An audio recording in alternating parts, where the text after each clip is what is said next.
Nada que hubiera hecho López iba a evitar la guerra. La guerra estuvo pactada contra el Paraguay desde el principio. Alrededor de 3.500 niños lucharon por nuestra bandera en aquella batalla de Acostaña. Exactamente, durante la Guerra Grande muchísimas criaturas han perdido la vida en el peor genocidio. Una guerra total, donde incluso los niños fueron llevados al campo de batalla. This is the most devastating war in post-colonial South American history.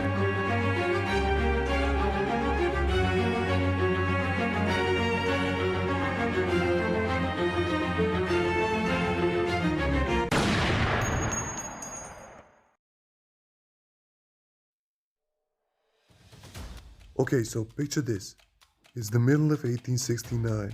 The Paraguayan army is almost crushed, and their capital, Asuncion, is under Allied occupation, the Allies being Brazil, Argentina, and Uruguay. But the war is not over in Paraguayan eyes, as their president vows to keep fighting until the end, as he retreats to the hills, even though the Paraguayans literally lost half of their entire population already.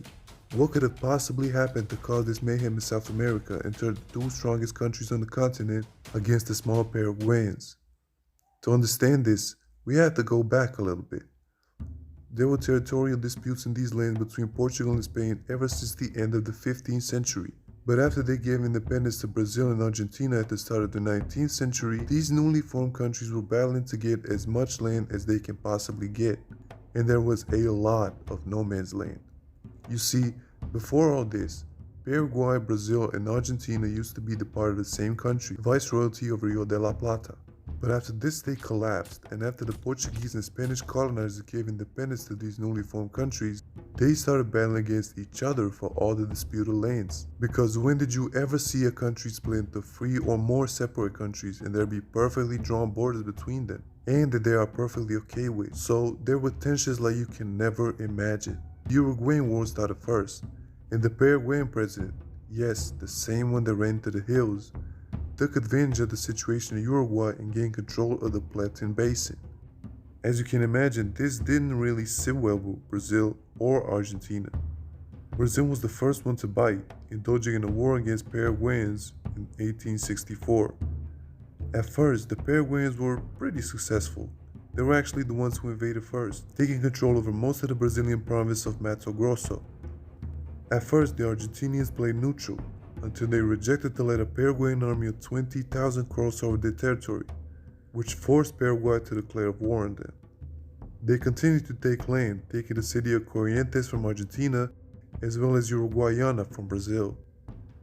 This resulted in these two countries signing the secret Treaty of Triple Alliance, along with Uruguay, against Paraguay. The short days of Paraguayan victories were over, as they surrendered Uruguayana after a short siege. The Allies sensed this and started the invasion of Paraguay in April of 1866.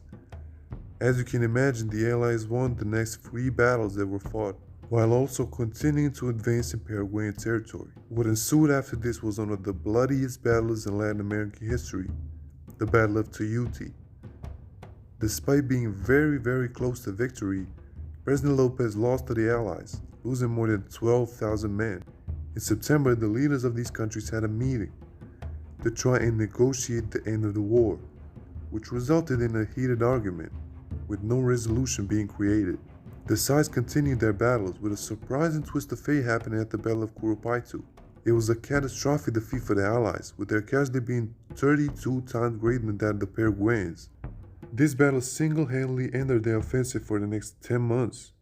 But the war continued in July of 1867, and in the next year and a half, it was almost all victories for the Allies.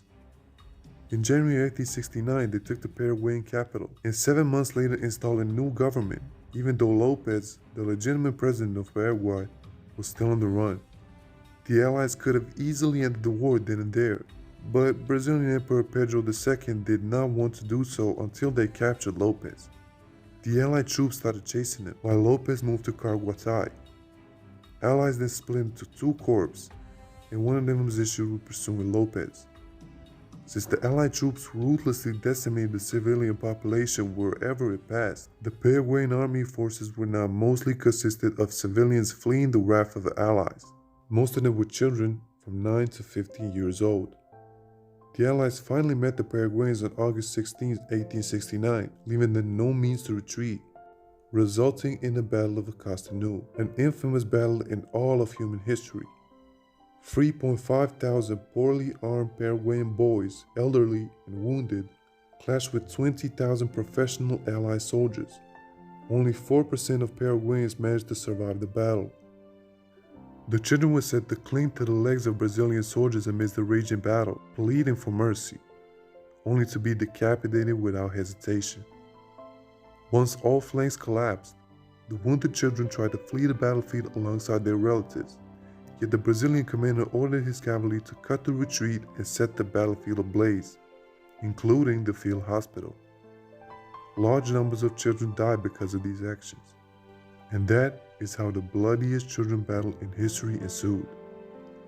And if you're wondering, President Lopez was killed in battle on the 1st of March 1870, marking the total end of this totally gruesome war.